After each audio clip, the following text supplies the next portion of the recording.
joyeuse Pâques. Et Alléluia, Jésus est vivant. Merci de nous rejoindre pour ce service de Pâques. On est tellement heureux que vous soyez là pour écouter par rapport à la résurrection et à la Pâques, l'histoire de Jésus. Parce qu'on ne peut pas parler de Jésus aujourd'hui. Et à chaque fois, je ne sais pas si vous réalisez, mais celui qui a créé le ciel et la terre, celui qui vous a créé, vous et moi, il voulait tellement être en relation, en amitié avec nous, qu'il a envoyé Jésus sur la croix pour mourir pour nous. Et à chaque fois que je pense à ça, c'est juste trop pour mon cerveau. Mon cerveau ne peut pas comprendre ça, ne peut pas prendre tout ça. Vous savez? Donc aujourd'hui, je sens que le Seigneur veut parler du pouvoir de la croix. Et je pense que quand on comprend la croix, ça nous donne une appréciation pour elle. Et aussi, ça nous permet de savoir le pouvoir qu'on a dans la croix par rapport à l'histoire de Jésus et tout ce qui s'est passé avec la croix. Parce que beaucoup d'entre nous avons entendu parler de Jésus et nous connaissons peut-être son histoire, mais il y a tellement dans cette histoire-là. Donc aujourd'hui, je veux parler de ça. Et allons ouvrir en prière. Jésus, merci pour ta main sur nous. Merci pour ce message que tu as mis sur mon cœur et que tu veux partager avec les gens en ligne aujourd'hui. Merci pour ta paix dans mon cœur. Et merci que je serai comme Samuel, que je vais parler ta parole et juste ta parole. Rien de plus et rien de moins. Merci Seigneur pour ton onction sur moi pour parler. Merci ton onction sur tout le monde qui est en train d'écouter. Ton onction pour entendre ce que tu as envie de dire. Au nom de Jésus, Amen. Donc, mon message ne va pas être très long aujourd'hui et j'ai 3 points. Donc, mon premier point, c'est pourquoi Jésus a-t-il dû mourir?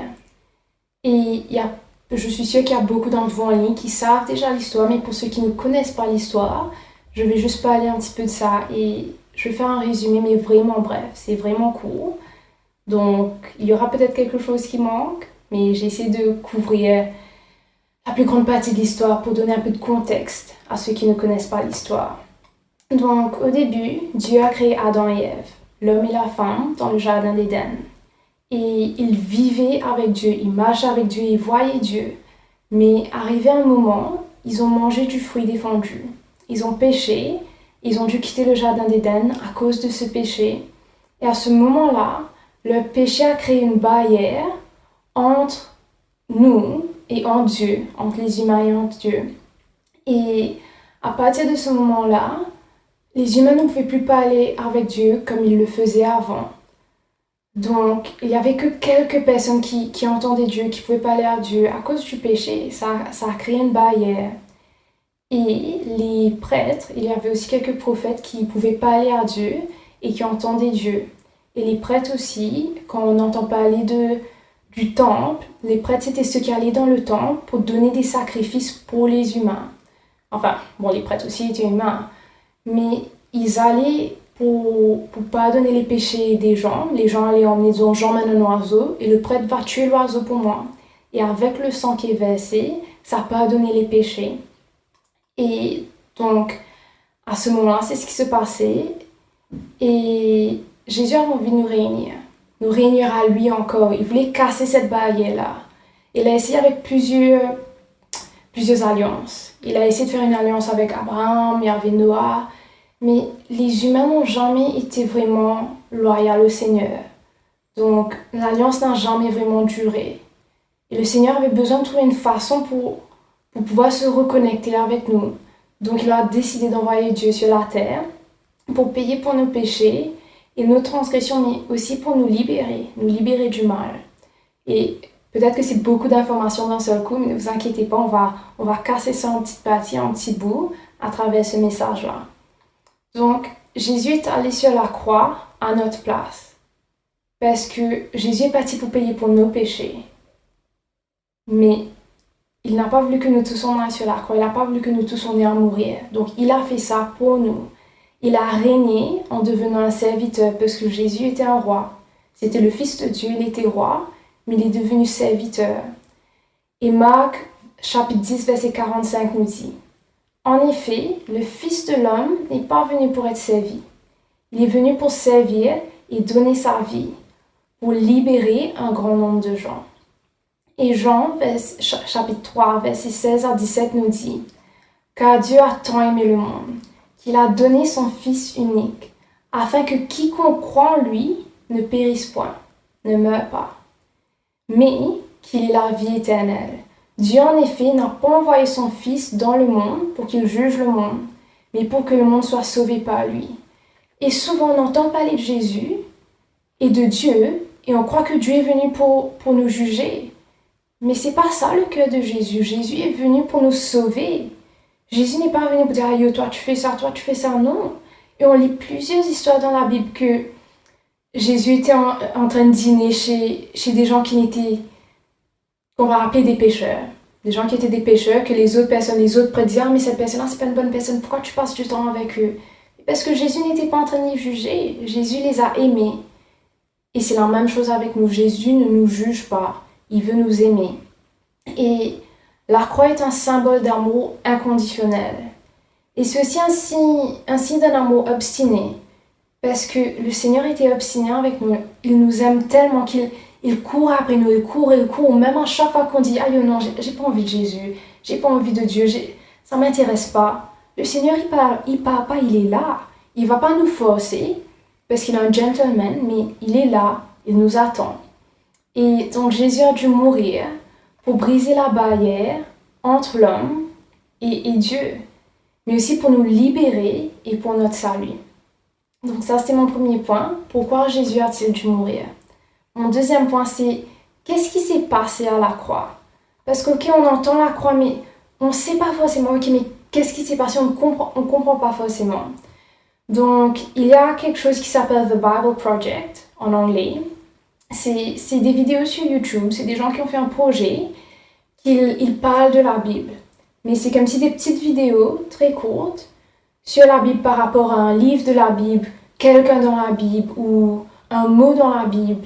Et ils cassent un petit bout, que ce soit en hébreu ou en grec, tout ça, ils expliquent ça. Donc, quand je préparais pour ce prêche aujourd'hui, j'ai regardé quelques vidéos et j'adore ce qu'une des vidéos disait. Et ça dit comment Jésus a payé la dette que nous devons à Dieu pour avoir contribué à tout le mal et la mort dans le monde. Donc, on a envie une dette envers Dieu parce qu'on a fait de mauvaises choses, on a contribué au mal d'une façon ou d'une autre et on l'a tous fait. Et c'est pour ça qu'il y avait une dette à payer, Jésus l'a fait. Mais ça nous dit aussi qu'en Jésus, Dieu a pris la la responsabilité de notre trahison, afin qu'il puisse nous ouvrir un nouvel avenir et une nouvelle façon d'être humain, dans la fidélité, la fiabilité et l'intégrité. Donc, Dieu a pris la responsabilité pour nos péchés. Dieu n'est pas venu nous blâmer, Dieu n'est pas venu dire « Aïe, toi tu fais ça ». Non, il a pris la responsabilité. Il a dit « Ok, je prends la responsabilité, ils sont en train de faire des bêtises, ils sont en train de pécher, je prends cette responsabilité-là ». Et il a envoyé Jésus sur la croix pour mourir. Mais en faisant ça, ça nous a aussi ouvert un nouvel avenir. Parce que la vie avec Jésus, je ne vais pas aller plus de ça après, mais la vie avec Jésus, ça nous ouvre une nouvelle vie. Et c'est ça que le Bible Project dit. Ça nous a ouvert un nouvel avenir, une nouvelle façon d'être humain. Parce qu'on n'est pas sous le péché, on n'a pas besoin d'être sous l'emprise du mal. On peut avoir la fidélité, on peut être fiable, on peut avoir l'intégrité à cause de Jésus. Mais on va parler plus de ça dans un moment. Donc, sa mort a brisé le pouvoir de la mort et du mal sur nous. Ce que la mort de Jésus a fait pour nous. Et en Hébreux 2, versets 14 à 15, ça dit « Ces enfants-là ont quelque chose en commun. Ce sont des êtres humains. » Donc en parlant de nous, on est des êtres humains. Donc Jésus a dû venir en tant qu'être humain parce qu'on est humain pour pouvoir nous sauver. Donc continuons à lire. L'esprit du mal avait le pouvoir de les faire mourir. À cause de cela, Jésus, lui aussi, est devenu un être humain pour enlever sa force à l'esprit du mal. Et certaines versions disent le diable, en mourant lui-même. Les gens étaient comme des esclaves pendant toute leur vie parce qu'ils avaient peur de la mort. En mourant, Jésus les a libérés. Et ce verset nous dit qu'on était sous l'emprise du mal, du diable. Et à travers Jésus, quand on reçoit Jésus, on n'est plus sous cette emprise-là, parce qu'on a reçu Jésus. Et Jésus est parti sur la croix pour nous libérer. Et aussi, nous n'avons pas à avoir peur de la mort. Et quand ça dit que ça a cassé le pouvoir de la mort, que l'esprit du mal avait le pouvoir de nous faire mourir, et que Jésus a changé ça, ça ne veut pas dire qu'on ne va pas mourir. Mais ça veut dire que quand on meurt, notre esprit, notre âme va vivre pour toujours avec Jésus. Et c'est ça qui s'est passé. Donc, deuxièmement, la barrière a été cassée. Et il y a une histoire que j'adore, et je vais vous la raconter maintenant, qui prouve comment la barrière a été brisée quand Jésus est mort. Donc, dans le temple, à l'époque, quand les prêtres allaient dans le temple pour donner des sacrifices, ça comme je vous ai dit plus tôt, il y avait le temple, mais il y avait différentes pièces dans le temple. Et il y avait une pièce qui s'appelait le lieu très saint, pardon. Ça s'appelait le lieu très saint, mais pour rentrer dans cette pièce-là, il y avait un rideau pour bloquer, comme si pour que les gens ne puissent pas rentrer, même le prêtre ne pouvait pas rentrer dans ce rideau-là. Donc le prêtre, ce qu'il faisait, c'était une seule fois par an qu'il avait le droit de rentrer, de venir à cette place, et c'était le jour de l'expiation, the Day of Atonement, comme on dit en anglais. Et il venait pour rentrer dans le lieu très saint, pour donner une offrande à Dieu pour le péché de tout le monde, pendant 1 an. Donc il faisait ça une seule fois par an, et après l'année prochaine, il va venir, il va faire la même chose. Et donc la présence de Dieu était tellement forte qu'ils attachaient une corde autour du prêtre. Attention que quand le prêtre va dans le lieu très saint, il meurt, et après ça, il faut le retirer. Donc pour pouvoir le retirer, ça avait une corde, pour pouvoir le tirer, et eux-mêmes ne pas avoir rentré dans cette pièce-là, parce qu'eux aussi, ils risquaient de mourir. Donc, le prêtre se tenait devant le rideau, il avait des choses dans ses mains, et l'Esprit de Dieu le faisait passer à travers le rideau pour venir dans sa présence, dans le lieu très saint. Mais quand on lit, dans Matthieu 27, versets 50 à 51, ça nous dit « De nouveau, Jésus pousse un grand cri, et il meurt. » Donc ça, c'était au moment où Jésus était sur la croix. Quand il pousse le cri et qu'il meurt, ça nous dit qu'à ce moment-là, le grand rideau qui est dans le temple se déchire en deux. Et depuis le haut jusqu'au bas. Et ça, c'est la preuve que la mort de Jésus a restauré notre relation avec Dieu. Parce que ce rideau-là, ce que ça représentait la barrière entre les humains et la présence du Seigneur. Mais quand Jésus est mort sur la croix, ce rideau-là s'est déchiré, la barrière en Dieu et nous s'est déchirée. On a tous accès à Dieu. Ce n'est pas que les prêtres qui ont accès à Dieu. Nous tous, on peut entendre et on peut parler avec Dieu. Et Hébreux 9, verset 12 nous dit « Le Christ est entré une fois pour toutes dans le lieu saint, auprès de Dieu. Il n'a pas fait le sang des boucs et des taureaux, mais il a fait son sang à lui, et nous a libérés pour toujours. » Et c'est ça la différence. Quand les prêtres donnaient une offrande, ils avaient fait ça chaque année. Et même quand ils faisaient des offrandes pour les gens, comme si à chaque fois il fallait faire les offrandes. Mais Jésus, sa mort sur la croix a été assez pour faire une offrande pour nous tous, pour toute notre vie. Et c'est ça qui s'est passé à la croix. Mais aussi la mort de Jésus a pourvu la purification pour nous, parce que son sang a lavé nos péchés. Donc maintenant, on peut vivre en paix avec Dieu. Et on n'a pas à avoir peur de Dieu. Parce qu'à l'époque, ils avaient à avoir peur de Dieu, parce que pourquoi? La présence de Dieu était tellement forte qu'ils pouvaient mourir à cause de leurs péchés.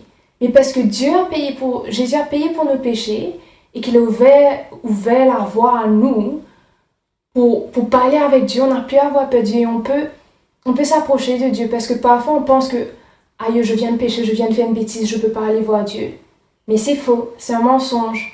Parce que même si demain quelque chose se passe, même si je tue quelqu'un demain, et que je vais voir le Seigneur, et que sincèrement, je demande au Seigneur pardon, le Seigneur va me pardonner.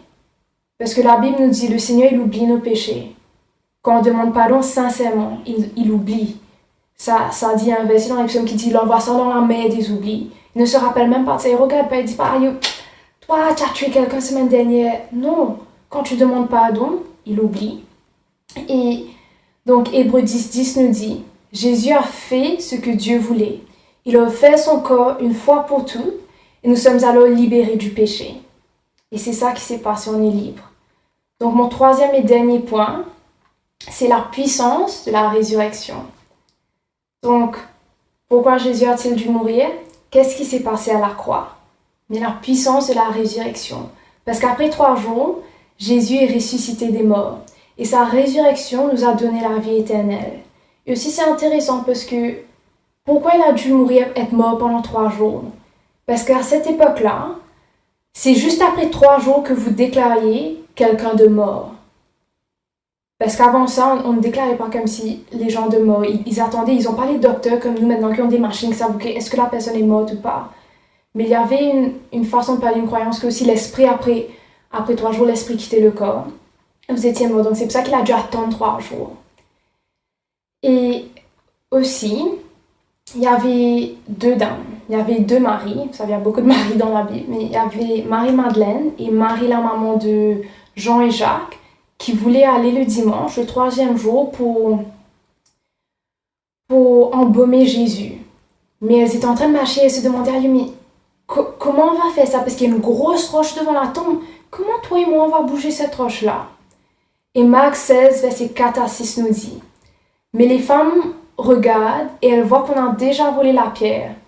Pourtant elle est très grande. Elles entrent dans la tombe. Elles voient un jeune homme assis à droite en vêtements blancs. Alors les femmes sont effrayées. Mais il leur dit, n'ayez pas peur. Vous cherchez Jésus de Nazareth, celui qu'on a cloué sur la croix? Il s'est réveillé de la mort. Il n'est pas ici. Voici l'endroit où on l'avait mis. Et Jésus est ressuscité. Amen, alléluia. Et la même puissance qui a ressuscité Jésus d'entre les morts est en vous et en moi lorsqu'on reçoit Jésus. Et je me rappelle quand j'étais plus jeune, je regardais les films à la télé, que ce soit Power Rangers, Superman, les trucs comme ça. Et je me rappelle penser, j'aurais aimé avoir un pouvoir comme ça, pouvoir faire des choses. Et maintenant je suis là, étant plus grande, étant adulte, et servant le Seigneur, et j'ai tellement de pouvoir dans le Seigneur. Et c'est le meilleur des pouvoirs. Et certains d'entre vous peuvent penser quand je dis, qu'est-ce que vous voulez dire avec la magie? C'est quoi ce pouvoir-là? Non. C'est un pouvoir très simple, c'est quand on est en lien avec Dieu, on peut prier et les choses se passent. On peut louer et adorer le Seigneur et les choses se passent. Donc, la prière est une de nos plus grandes armes. Et la prière, c'est quoi? La prière, c'est de parler à Dieu. Simplement, s'il y a un problème, Seigneur, il y a ce problème-là, je ne sais pas quoi faire, aide-moi. Mais c'est un moyen de pouvoir. Et même voir des situations et prier pour ces situations-là. Et les choses se passent, que les gens soient guéris, que les gens soient restaurés. Et le Seigneur le fait. Et le salut est simple. Donner sa vie au Seigneur et vivre une vie avec Jésus et être sauvé, c'est simple. Parce que parfois on peut croire que c'est trop difficile, mais ça ne l'est pas. Et Romains 10, verset 9 à 10 nous dit, est-ce que ta bouche affirme devant tous que Jésus est Seigneur? Est-ce que tu crois dans ton cœur que Dieu l'a réveillé de la mort? Dans ce cas, tu seras sauvé. En effet, quand nous croyons de tout notre cœur, Dieu nous rend justes. Quand nous affirmons notre foi devant tous, il nous sauve. Et c'est simple, c'est ça d'être sauvé, c'est de croire dans notre cœur que Jésus est vrai, que Jésus est parti sur la croix pour nous et qu'il a été réveillé d'entre les morts. Mais c'est aussi de le dire avec la bouche que Jésus, je crois que tu es mon sauveur. Je crois que tu as été sur la croix pour moi. Je te demande pardon pour mes péchés. Pardonne-moi, sois mon ami, viens dans ma vie. Aide-moi, Seigneur. Et on est sauvé par une simple prière comme ça. Et pour ceux qui ne se sentent pas dignes de son salut, certaines personnes pensent, mais je ne peux pas être sauvé, moi. Mais aucun d'entre nous ne mérite d'être sauvé. Nous sommes sauvés par la grâce et par la foi. Le salut est un cadeau gratuit de Jésus. Comme ça, personne ne peut se vanter, car personne ne mérite le salut. Et ça nous dit ça dans Éphésiens 2, versets 8 à 9 et Romains 5, versets 15 à 16.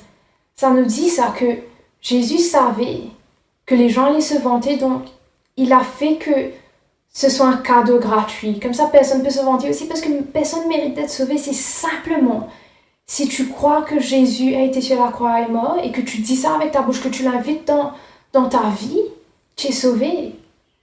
Et aussi, parfois, on pense qu'on ne peut pas parce qu'on pense qu'on doit être à un certain niveau, mais n'importe où vous êtes dans votre vie, n'importe qu'est-ce qui se passe, le Seigneur veut de vous. Et allons prendre par exemple, allons dire que je suis une chef pâtissière, une grande chef pâtissière et que demain vous venez me voir, vous dites « Ah oui, mais moi aussi j'aurais aimé être une chef pâtissière. Est-ce que tu peux m'aider ?» Mais je vais vous aider. Si vous faites des bêtises, je ne vais pas crier avec vous, je vais vous expliquer « Non, c'est pas comme ça que tu dois battre les œufs, c'est pas comme ça que tu dois faire ça, fais ça de cette façon-là. » Mais je ne vais pas crier avec vous parce que vous êtes en train d'apprendre. Et c'est pareil avec le Seigneur, il ne va pas crier avec nous. Le Seigneur n'attend pas de nous punir. Parce qu'en fait, le Seigneur, il attend de nous bénir. C'est ça que la Bible nous dit. Il est comme un papa qui est excité pour nous donner des cadeaux. Et c'est comme un parent avec un enfant. Quand un enfant est en train d'essayer de faire quelque chose en train d'apprendre, vous n'allez pas crier avec lui parce qu'il est en train d'apprendre. Mais le Seigneur est pareil avec nous. Il n'y a aucune peur à avoir que le Seigneur veut nous punir. Le Seigneur n'est pas un Dieu qui condamne. Il emmène la conviction, mais il ne condamne pas. Il ne nous fait pas avoir honte. Ce n'est pas son cœur. Et le salut est un nouveau départ. Comme je disais plus tôt, c'est un nouveau départ. C'est une nouvelle vie, c'est une transformation. Et 2 Corinthiens 5, verset 17 nous dit « Alors si quelqu'un est uni au Christ, il est créé à nouveau. Ce qui est ancien est fini. Ce qui est nouveau est là. » Et c'est ça. Beaucoup de personnes vous pouvez regarder votre vie et dire « Mais j'ai tellement de mauvaises choses que j'ai fait, tellement de bêtises, tellement de péchés. » Mais la Bible est claire que c'est un nouveau départ.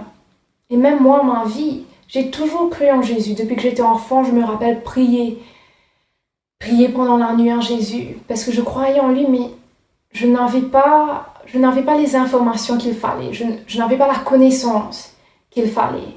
Donc j'ai fait plein de bêtises, plein de péchés. Et bien si, comme si nous tous on pêche, mais vous savez, quand on regarde ma vie, mon passé, c'est un passé que vous regardez, vous dites « Cette personne-là, maintenant, elle suit Jésus, elle sait Jésus. » Mais c'est ça le plus grand miracle de Jésus.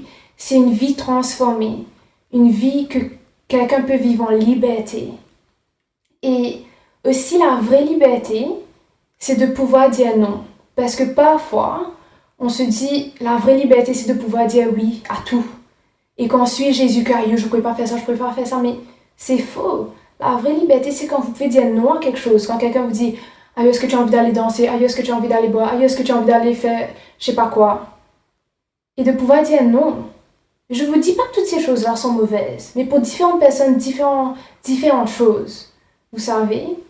Mais c'est ça, le Seigneur vous donne l'habilité de dire non. Et c'est dedans que j'ai pu réaliser, moi, que je suis libre quand je peux dire non aux gens.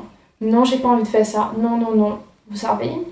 Donc, en conclusion, parfois, on peut entendre le mot religion et ça nous repousse. On entend religion, on entend Dieu, Jésus, sérieux, ça nous repousse. On dit, non, c'est pas pour moi ça. Mais le christianisme, c'est d'être en relation avec Jésus, c'est une amitié avec Jésus. Et aussi le mot chrétien, ça signifie être disciple de Jésus, suivre Jésus. Le mot chrétien, on l'entend pour la première fois dans le livre d'Actes des Apôtres. C'est quand les gens commençaient à aller partager leur bonne nouvelle avec tout le monde. Et c'est ça. C'est simplement ça d'être chrétien. Et Jacques, chapitre 1, verset 27 nous dit « Aux yeux de Dieu notre Père, voici la façon parfaite de pratiquer la religion. C'est prendre soin des orphelins et des veuves dans leur malheur. Ne pas se laisser salir par les choses du monde. » C'est simplement ça. D'aider les pauvres, aider les orphelins, aider les veuves. C'est ça la vraie religion, c'est ça le cœur de Jésus. Mais c'est aussi de ne pas se laisser salir par les choses du monde. Et ça, c'est par rapport au... Bon, ça veut dire beaucoup de choses, mais c'est par rapport aux façons de penser, aux façons d'agir. Vous savez, comme le monde va vous dire que vous devez être riche, et là, vous avez réussi dans la vie. Et le Seigneur, c'est pas ça. Le Seigneur ne regarde pas la réussite par rapport à votre compte en banque, combien d'argent vous avez. Loin de là. C'est pas la réussite. La réussite, c'est une vie de liberté. Et c'est dans votre cœur comment vous aidez les gens, comment vous aimez les gens, comment vous vous aimez vous-même, comment vous menez votre vie. C'est la liberté. C'est comme ça la réussite. C'est votre relation avec Dieu. Et certains d'entre nous hésitent à faire confiance à Dieu parce que nous avons peur. Mais c'est normal, parce que comment est-ce que vous faites confiance à quelqu'un que vous ne connaissez pas? Et c'est ça, vous ne me connaissez pas. Comment est-ce que vous allez me faire confiance? Mais en apprenant à me connaître, vous allez me faire de plus en plus confiance. Donc, ne mettez pas une pression sur vous. Et Jésus est une vraie personne. Parfois, comme si même moi, je sais qu'il est mort sur la croix. Je sais que c'est vrai, mais mon cerveau, c'est trop pour mon cerveau. De penser à tout ça, c'est comme si ça paraît une histoire folle, ça paraît surréaliste. Ça me paraît pas vrai, mais c'est vrai. Et Jésus est une vraie personne. Pourquoi je vous dis ça? Parce que Jésus nous parle. C'est pas juste comme si un petit nuage en train de flotter, c'est une vraie personne, il nous parle. Et ça nous dit dans Jean, je me rappelle plus là du verset, mais du chapitre du verset, mais ça nous dit comment Jésus est la vérité, le chemin et la vie. Donc ça veut dire que Jésus est la vérité dans le sens que il nous dit la vérité par rapport à notre vie. Pourquoi on est sur la terre, c'est quoi son plan pour nous et toutes ces choses-là, il nous dit la vérité. Et la vérité de qui on est. Le monde peut nous dire qu'on est... Je sais pas, le monde peut nous dire beaucoup de choses. Qu'on est vilain, qu'on sait pas faire ça, que blablabla, qu'on vaut rien. Mais Jésus nous donne la vérité de qui on est. Et aussi, il est le chemin. Pourquoi? Parce qu'il nous donne la direction. Quand on n'a pas de direction dans notre vie, Jésus nous donne la direction. Mais aussi, il est la vie parce qu'il nous donne la vie. C'est une chose différente d'être vivant et de vivre. On peut être vivant, mais on ne vit pas. Et aussi la vie éternelle. Et il nous apporte la vie éternelle. Et si vous ne connaissez pas Jésus, je vous encourage à prier. Une prière très simple. Premièrement, il y a la prière du salut que j'ai dit plus tôt. C'est littéralement de dire Jésus, je crois que tu es mort sur la croix pour mes péchés et que tu es revenu à la vie. J'ai été ressuscité par Dieu. Je crois en toi, je te demande pardon pour mes péchés et je te demande de venir dans ma vie. Donc vous pouvez prier ça, premièrement, si vous voulez recevoir Jésus dans votre vie. Mais aussi, vous pouvez prier pour ceux qui ne sont pas sûrs. Vous pouvez prier simplement Jésus, si tu es réel, révèle-toi en moi. Et c'est ça le truc, c'est si vous ne croyez pas en Jésus, c'est ok. Mais demandez-lui, Jésus, si tu es réel, révèle-toi en moi. Parce que si vous priez ça et que Jésus n'est pas réel, ben vous n'avez rien perdu. Vous avez dit une phrase. Vous n'avez rien perdu. Mais imaginez que vous priez ça et que Jésus est vrai. Que vous avez accès à la vie éternelle, que vous avez accès à une nouvelle vie. Une vie où vous avez tout à gagner. Ça vous coûte quoi? Donc ça que je vous encourage de prier Jésus, si tu es réel, révèle-toi en moi. Et priez ça plusieurs jours, chaque fois que vous pensez à ça, demandez, ça ne vous coûte rien. Donc j'espère que ce message vous a béni. Et si vous avez des questions, n'hésitez pas à nous envoyer un message. Parce que je sais, je comprends qu'après avoir entendu tout ça, il peut y avoir des questions. Et on ne peut pas tout couvrir dans un prêche, mais je vous encourage à nous envoyer un message ou nous parler. Donc je vais finir en prière. Jésus, merci que tu es mort sur la croix pour nos péchés. Merci que tu es venu pour nous sauver, que tu nous aimes tellement que tu nous poursuis. Quand on te dit non, quand on n'est pas intéressé, peu importe, toi tu continues, on te demande de continuer à nous poursuivre. Et on te demande, Seigneur, pour ta main sur nous, pour ta main sur nos familles. Merci pour le pouvoir que tu nous as donné à travers la prière, l'adoration, la louange, Seigneur. Merci, Seigneur, pour ce que tu nous as donné. Jésus, on te remercie pour qui tu es. Je te demande de bénir tout le monde qui regarde cette vidéo-là. Au nom de Jésus, Amen. Amen tout le monde. Alléluia, Jésus est ressuscité. Ayez un bon dimanche de Pâques et une bonne semaine. Bisous.